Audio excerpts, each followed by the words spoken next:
دنیا اور آخرت میں کامیابی کا وظیفہ۔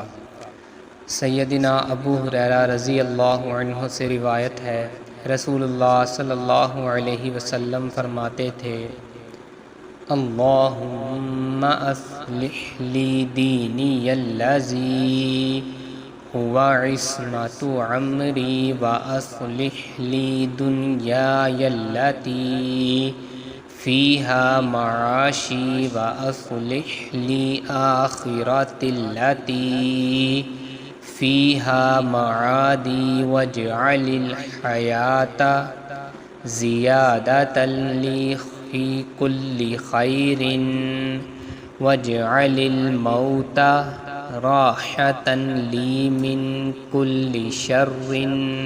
ترجمہ: یا اللہ میرے دین کو سنوار دے جو میری آخرت کے کام کا حافظ اور نگہبان ہے، اور سنوار دے میری دنیا کو جس میں میری روزی اور زندگی ہے، اور سنوار دے میری آخرت کو جس میں میری بازگشت ہے، اور کر دے زندگی کو میرے واسطے ہر بہتری میں زیادتی کا سبب، اور کر دے موت کو میرے واسطے ہر ایک برائی سے راحت کا سبب۔ صحیح بخاری حدیث نمبر 6903۔